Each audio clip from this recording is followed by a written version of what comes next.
Alright guys, I'm going to do a second alternator on my 08 F-150. Online you could probably find a $700-800 bracket that mounts up in some kind of strange way and you could bolt your alternator right on, but I don't got that kind of money, so we're going to do it the low budget way. There's an 08 F-150 with the 5.4 Triton on it.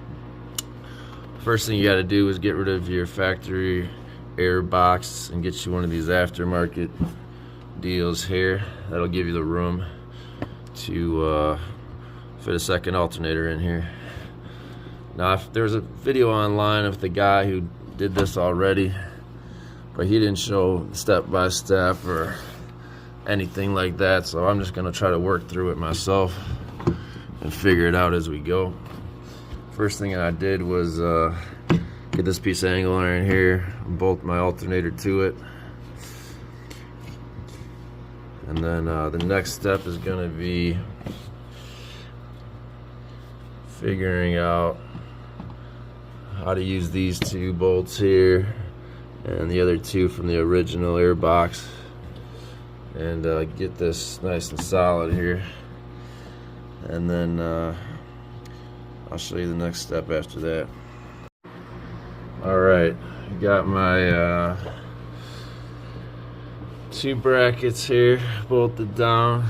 This is kind of just thrown in here loosely. I'm gonna try to set my camera down here. For this next step, I got a straight edge here. I'm just gonna try to make sure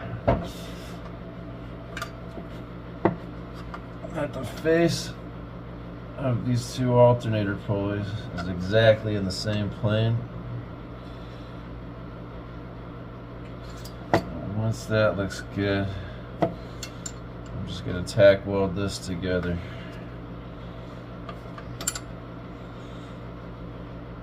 Yeah, I'm gonna tack weld that right there.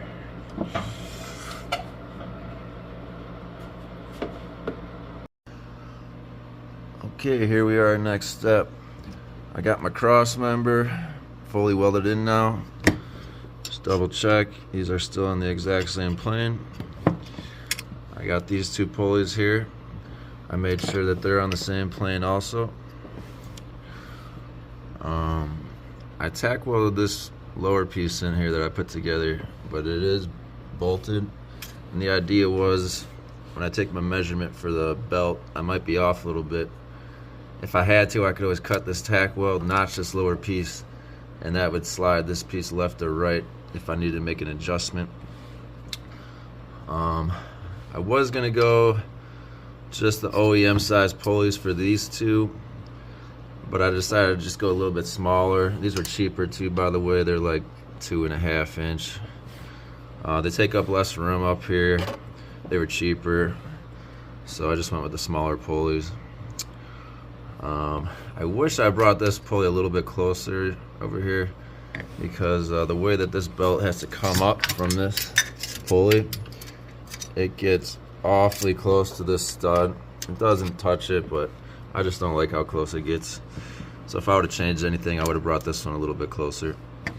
But the new belt route will go from here, come up this side of the pulley, come up over the alternator, back around here, and then across this pulley here. So next step, I'm gonna just probably run a string through that whole route and then measure the string after the fact to get my new length for the new belt I need to buy.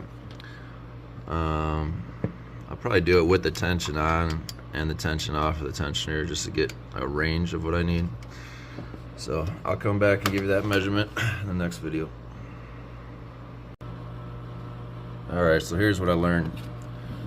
First thing I did was run this rope through the whole system here. I didn't use a string because the string was stretching too much and it was falling in the grooves, so I didn't think that would be an accurate reading.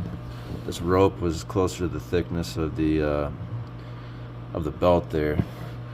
So when I ran the whole rope through I ended up with 138 inches. I did subtract 1 inch for the rope because it was a little bit thicker than the belt, so that gave me 137. When you add full tension to the tensioner, that's going to shorten the belt another 2 to 3 inches. So that'll give you a range of 134 to 135 inches with this setup that I needed. There was only one belt online that was even close to that range. There was the next closest one was like 138, and the one below it was like 130. So we got really lucky that I found one perfectly in the range I needed, and that was this Goodyear belt.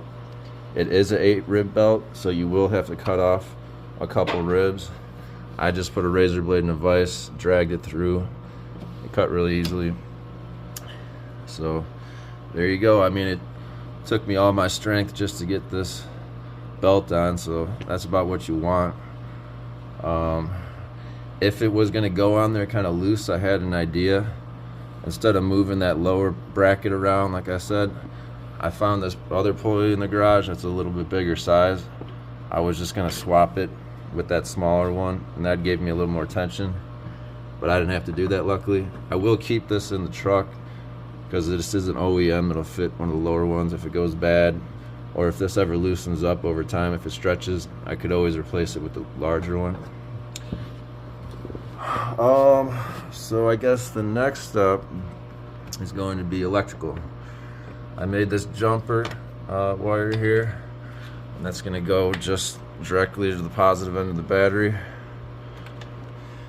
Now, I did have some questions online about, do I need to plug into that one there, or can I just leave it off? Because this will technically generate electricity without a plug in there.